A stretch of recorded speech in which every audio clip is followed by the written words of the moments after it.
Hello guys, question करेंगे number system के। यदि x 8942, y 4 एक ऐसी 7 अंकों की संख्या है जो 56 से विभाज्य है, तो y के सबसे बड़े मान के लिए हमें x² + y का मान बताना है, जहां x और y एक प्राकृतिक संख्या मतलब नेचुरल नंबर वो होते हैं जिनकी स्टार्टिंग 1 से हो। तो हमें y का अधिकतम मान लेना है। अब y का अधिकतम मान है 56, मतलब कि 56 मतलब ऐसा 56 का हमें डायरेक्ट तो नहीं पता, लेकिन x का मल्टीपल होगा, मतलब 7 8 के 56, मतलब जो 7 से भी जाएगा और 8 से भी जाएगा, ऐसी डिजिट आएगी जो 7 से भी डिवाइड होगी और 8 से भी। तो हमें बताना है कि x और y x² + y क्या होगा। ठीक है, तो यहाँ पे अगर हम y की जगह पे क्या लिखते हैं, 7 और 8 दोनों से जाना चाहिए। तो 8 का डिविजिबिलिटी रूल क्या होता है, लास्ट की अगर 3 डिजिट है वो अगर 8 से चली गई तो हमारे पास में जो भी पूरी डिजिट जितने भी नंबर की दे रखे वो पूरी 8 से डिविजिबल होगी। ठीक है, और 7 का डिविजिबिलिटी रूल क्या होता है, हमें लास्ट की 3 डिजिट लेनी है और फिर उसके आगे जितने भी डिजिट दे रखे हैं वो लेनी है, फिर इनका डिफरेंस लेना, पॉजिटिव डिफरेंस। अगर वो डिफरेंस है हमारे पास में अगर 7 से डिवाइड हो रहा है तो हमारे पास में क्या होगा, वो 7 का मल्टीपल होगा, डिविजिबल होगा। ठीक है, तो हमें यहाँ पे देखना है, तो लास्ट 3 डिजिट लेने हैं, y का अधिकतम मान लेना है। अगर ये यहाँ पे दे रखा है 9 लेंगे तो ये 9 से नहीं जाएगा, इसके बाद में 8 लेंगे तो 8 से भी नहीं जाएगा, 6 लेंगे तो ये 6 से चला जाएगा, ये 264 है, ये 8 से चला जाएगा। तो y का मान कितना आ गया, y = आ गया 6 आ गया। ठीक है, तो हमें अब x और निकालना है। x कैसे निकालेंगे, लास्ट की 3 डिजिट लेंगे। अब हमने लास्ट की 3 डिजिट क्या निकाले, ये आ गए हमारे पास में 264 आ गई। ठीक है, माइनस करेंगे किस में से, फर्स्ट डिजिट में से। फर्स्ट डिजिट अब हमें पता नहीं वो x है। ठीक है, तो उससे पहले हमारे पास में दे रखी है 894 दे रखी है, और जो भी आएगा उसमें से हम x को माइनस कर देंगे, क्योंकि x हमारे पास में आगे आ रखा है इस वजह से। तो ये हमारे पास में ये डिफरेंस आएगा 630 का, 630। और फिर ये हमारे पास में उससे आगे क्या दे रखा है, x दे रखा है, तो x को भी माइनस कर देंगे। ठीक है, और डिफरेंस 7 का। ठीक है, तो x की जगह हम क्या रख सकते हैं, 0 रख देंगे, तब भी ये क्या होगा, 7 से डिविजिबल होगा। लेकिन हमसे बोल रखा है नेचुरल नंबर लेना है, तो 0 नहीं ले सकते। उसके बाद में हमें इसमें से मिनिमम नंबर क्या घटाएंगे, मतलब 7 घटाएंगे, तभी हमारे पास में ये 7 का डिविजिबल होगा। तो x की वैल्यू कितनी आ गई हमारे पास में 7, और y की कितनी आ गई, 6 आ गई। तो 7 का स्क्वायर 49 प्लस में 6 आ जाएगा 55 हमारा राइट आंसर। ठीक है, क्वेश्चन 40 क्वेश्चन 70 335 608 और 853 के गुणजों को 13 से विभाजित करने पर प्राप्त शेषफल क्या होगा। अब हमारे पास में इसके 2 तरीके हैं, इस पूरे को मल्टीप्लाई करें तीनों को और फिर उसे 13 से भाग करें, या फिर इसको अलग अलग इंडिविजुअल 13 से डिवाइड कर लेते हैं। जैसे कि 335 को हम 13 से डिवाइड करेंगे तो हमारे पास में कितना बचेगा, रिमाइंडर 10 बचेगा। और ये 608 को करेंगे 13 से डिवाइड, तो ये हमारे पास में रिमाइंडर यहाँ पे भी 10 बचेगा। और 853 को करेंगे तो यहाँ पे हमारे पास में 8 बचेगा, मतलब 10 बचेगा, यहाँ से 10 बचेगा और यहाँ से 8, इन तीनों के बीच में मल्टीप्लाई करना है और डिवाइड बाई 13। हमने ये जो रिमाइंडर बचा है वो लिया है। ठीक है, तो ये हो जाएगा 800/13 हो जाएगा। तो यहाँ से हमारे पास में रिमाइंडर कितना आएगा, 13 × 6 = 78, 2 13 × 13 7 बच जाएगा। तो हमारे पास में रिमाइंडर, और रिमाइंडर पूछ रखा है तो रिमाइंडर कितना आएगा, 7 आएगा। तो हमें रिमाइंडर हमसे कभी पूछ रखा हो तो हमें पूरा डिवाइड करने की जरूरत नहीं होती है। ठीक है, इंडिविजुअल डिवाइड करने से आ जाते हैं आंसर। क्वेश्चन 71 7 का सबसे छोटा गुणज कौन सा होगा जिसे 8 9 12 और 15 से विभाजित करने पर प्रत्येक स्थिति में 5 शेषफल बचे। अब देखो जो भी हमारे पास में ऑप्शन दे रखे हैं उनके अकॉर्डिंग उठाएंगे हम। अब देखो जो भी हमारे पास में डिजिट होनी चाहिए 7 का डिविजिबल होनी चाहिए। अब ये है 365, ये 7 का डिविजिबल नहीं है, तो ये संख्या नहीं लेंगे। उसके बाद में हमारे पास में आती है ये 725, तो ये भी 7 का डिविजिबल नहीं है। उसके बाद में ये डिजिट आती है 1085। ठीक है, हम छोटे से बड़े की तरफ देखेंगे क्योंकि हमें सबसे छोटा बताना है। ठीक है, तो 1085 है, ये 7 का डिविजिबल है, तो हमें इसमें से माइनस करेंगे 5। तो क्या देखना है, ये 5 माइनस करेंगे तो ये हमारे पास में कितना बचेगा, 1080। 1080 9 से डिवाइड जा रहा है तो सही है, 12 से जा रहा है 1000, 12 नहीं में 108, हाँ तो 12 का भी है। 1080 15 का 15 15 7 105, 3 15 दूनी 30, हाँ मतलब 15 का भी डिवाइड हो रहा है 15 से भी, तो 1085 हो जाएगा हमारा राइट आंसर। 1085 वो 7 का मल्टीपल भी है, और 8, 9, 12 और 15 से भाग देने पर हमारे पास में 5 शेषफल भी बचता है, तो ये राइट आंसर हो जाएगा। अगला क्वेश्चन 82, दो शेषफल एक संख्या n को जब 6 से विभाजित करते हैं तो दो शेषफल प्राप्त होता है। तो उसी संख्या को n² प्लस n प्लस 2 से 2 को 6 से विभाजित करेंगे तो शेषफल हमारे पास में क्या होगा। अब देखो जो भी हमारे पास में दे रखा होता है, जैसे कि पहले हम n को भाग दे रहे थे 6 से, तो शेषफल 2 बच रहा था। अब हमने क्या किया, n का पहले स्क्वायर किया, फिर प्लस n किया, फिर 2 किया, तो हमारे पास में रिमाइंडर अब बताना है कि अगर अब भी 6 से भाग करेंगे तो क्या बचेगा। देखो ऐसे के अंदर हमारे पास में जो भी हमारे पास में ये दे रखा था न्यूमरेटर, इसके अंदर जो भी हमारे पास में किया गया, जैसे स्क्वायर किया गया है, n ऐड किया गया है, प्लस 2 किया गया है, तो हमें वही जो पहले वाला शेषफल था उसके साथ में करना है। जैसे कि यहाँ पे स्क्वायर किया गया है तो 2 का स्क्वायर करेंगे 4, फिर 2 ऐड करेंगे 6, फिर 2 ऐड करेंगे क्योंकि हमारे पास में टर्म दे रखे तो यही ऐड करें 8, और 8 को अब 6 से भाग करेंगे तो हमारे पास में रिमाइंडर क्या आएगा, 2 आ जाएगा हमारा राइट आंसर। क्वेश्चन 83, यदि दो संख्याएं दे रखी है 5 की पावर 16 और 5 की पावर 25 में से प्रत्येक को 6 से विभाजित किया जाता है तो शेषफल क्रम से r की पावर 1 और r की पावर 2 प्राप्त होते हैं, तो r1 प्लस में r2 अपॉन r2 का मान बताना है। ठीक है, अगर हमारे पास में ये डिजिट दे रखी बोल रखा है 5 की पावर 16 और 5 की पावर 25 को, इन दोनों को अगर 6 से विभाजित करेंगे तो हमारे पास में जो भी शेषफल बचेगा वो r1 और r2 बचेगा, तो हमें r1 plus r2 upon r2 की वैल्यू बतानी है। ठीक है, अब देखो इनको इंडिविजुअल हम डिवाइड कर लेते हैं। जैसे कि 5 की पावर 16 को हम 6 से भाग करेंगे तो हमारे पास में ये देखो 5 कितना कम है, इससे 1 कम है।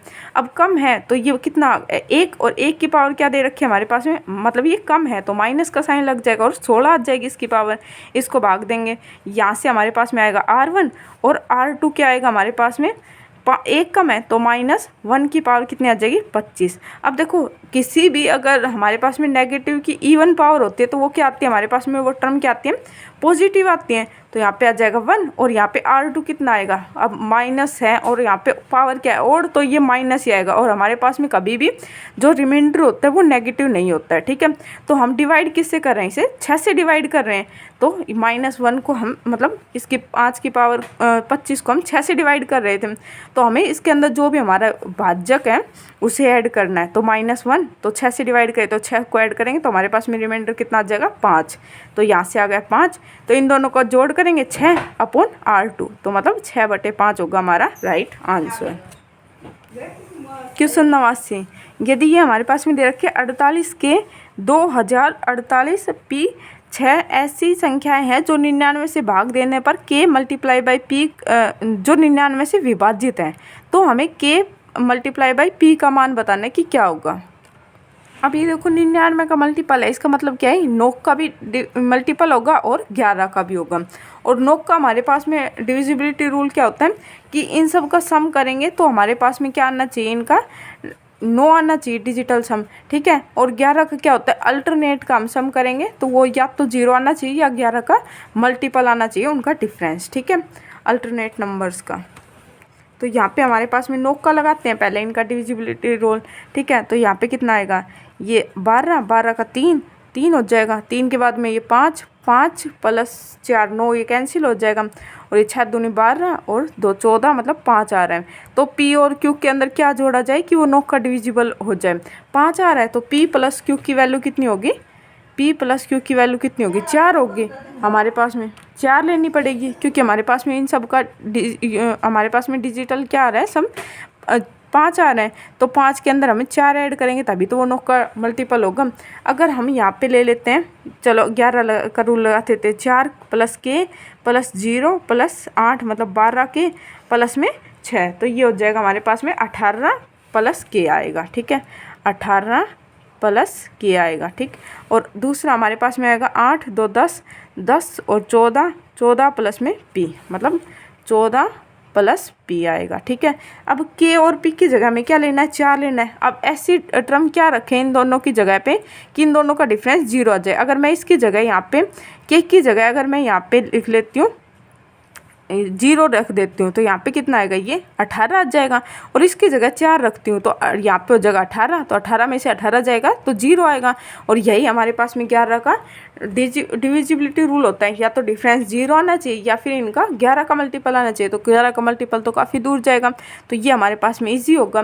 तो हमारे पास में पी कितना आया है, पी आ गया 0 और के आ गया 4, तो 4 मल्टीप्लाई बाई 0 आएगा 0।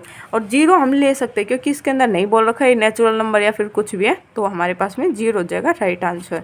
क्वेश्चन 51, प्रथम 6 अभाज्य संख्याओं का औसत हमारे पास में बताना है कि क्या होगा। अब प्रथम 6 अभाज्य संख्याएं कितनी कौन कौन सी होती हैं, स्टार्टिंग कहाँ से होती है प्राइम नंबर्स की, 2, 3, 5, 7, 13, सॉरी 11 आ जाएगा उससे पहले। तो ये हमारे पास में पहली अभाज्य संख्या ही होगी, 5 हो गई, कितनी देनी, 5, 6, तो एक आएगा हमारे पास में 13। तो ये हो गए हमारे पास में, इन सब का सम हमारे पास में आएगा 41 और ये टोटल हमारे पास में कितनी संख्या है, 6, तो अपॉन 6 आ जाएगा। तो 36 बचेगा 5/6, तो 6 सही 5/6 होगा हमारा राइट आंसर। क्वेश्चन 95, 400 और 500 के बीच में उन संख्याओं का योग बताना है जो 6, 12 और 18 से विभाजित करने पर कोई शेषफल नहीं बचती। मतलब हमें ऐसी डिजिट बतानी है 400 से 500 के बीच में होनी चाहिए जो जिसे हम 6, 12 और 16 से अगर डिवाइड करें तो हमारे पास में शेषफल 0 है, मतलब इनका पूरा मल्टीपल हो, मतलब डिवाइड करने वाली डिजिट लेनी है। ठीक है, तो इन सब का एलसीएम कितना आ जाएगा, 6, 12, 16 का, तो 16 दूनी 32, दोनों टेबल में आता है, 16 3 48, तो इनका एलसीएम कितना हो जाएगा, 48 हो जाएगा। तो हमारे पास में जो भी डिजिट आएगी वो किस में आएगी, 48 केक की फॉर्म में आएगी। तो हमें केक की जगह ऐसी डिजिट रखनी है जो जिससे हमें 400 और 500 के बीच में ही नंबर मिले। तो इसकी जगह अगर मैं 9 रखती हूँ तो हमारे पास में कितना आएगा, 9 रखूँगी तो 9 8 9 8 72 2 7 9 चौक 36, 36 प्लस में 7 43, मतलब ये आएगा 432। और 10 रखूँगी तब मेरे पास में कितना आएगा, 480। उसके बाद 11 रखूँगी तो वो ज़्यादा चल जाएगा, मतलब 2 ही डिजिट आई हमारे पास में, एक कितनी 9 और एक आई है 10, तो 48 कॉमन आ जाएगा, 9 + 10 की क्या हो जाएगी, ऐड हो जाएगी, तो आ जाएगा 19। तो 9 8 72, मतलब यूनिट डिजिट हमारे पास में कितना आना चाहिए, 2 आना चाहिए। तो एक ही ऑप्शन के अंदर 2 है, ऑप्शन नंबर डी हो जाएगा हमारा राइट आंसर। अगला क्वेश्चन 98, ये दे रखा है 17 का क्यूब प्लस में 7 का क्यूब अपॉन में 7 का स्क्वायर प्लस में 7 का स्क्वायर माइनस के = 24 दे रखा है। तो हमें के का मान बताना है।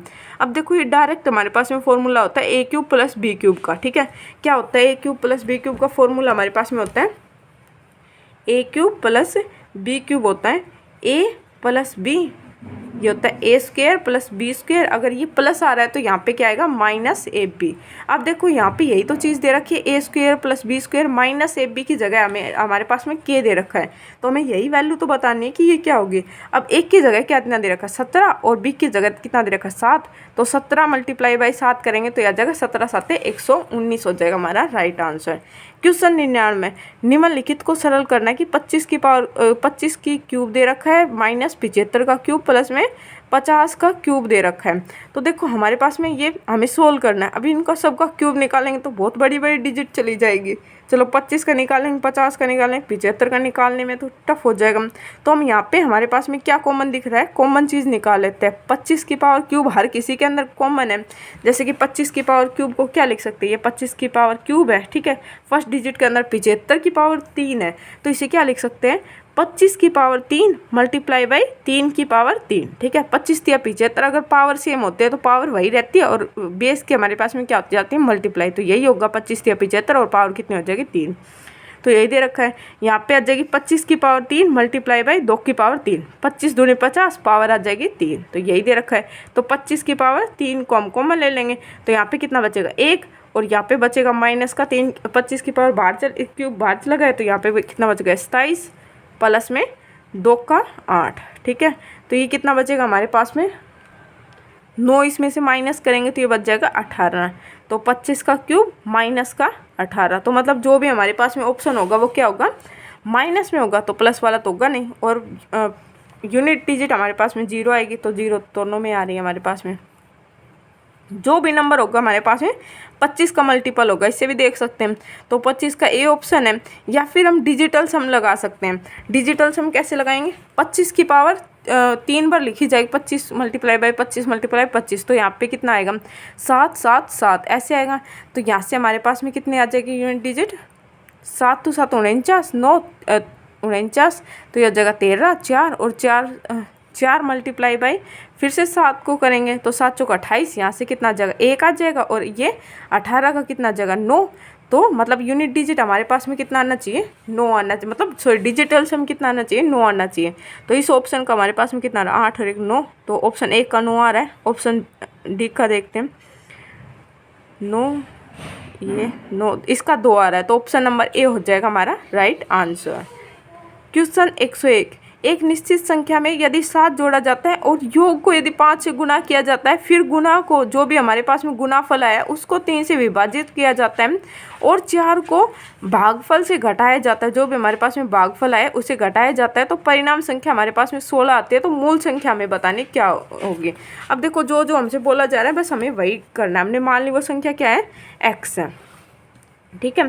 तो x के अंदर बोला गया पहले 7 जोड़ दिया, ठीक है। तो हमारे पास में जोड़ने के बाद में ये डिजिट आएगी। अब जो भी योग आए उसे 5 से मल्टीप्लाई करना है, ये 5 से मल्टीप्लाई कर दिया, फिर उसे 3 से विभाजित किया जाता है, जो भी गुणनफल आया 3 से विभाजित कर दिया। अब जो भी हमारे पास में भागफल आएगा, ये हमारे पास में भागफल ही तो बच के आएगा अगर 3 से भाग करेंगे तो उसमें से 4 को भागफल से घटाया जाता है, तो -4 कर देंगे तो हमारे पास में जो परिणाम संख्या आएगी वो 16 आएगी, ये बोल रखा है।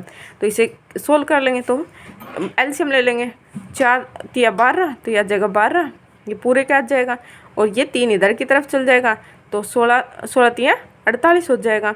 यहाँ पे आ जाएगा 5x प्लस में 35 -12 इज इक्वल टू 48। तो x इज इक्वल टू यहाँ से कितना आ जाएगा हमारे पास में? x इज इक्वल टू आ जाएगा 25, 25/5 इज इक्वल टू 5 हो जाएगा हमारा right answer. Okay, thank you.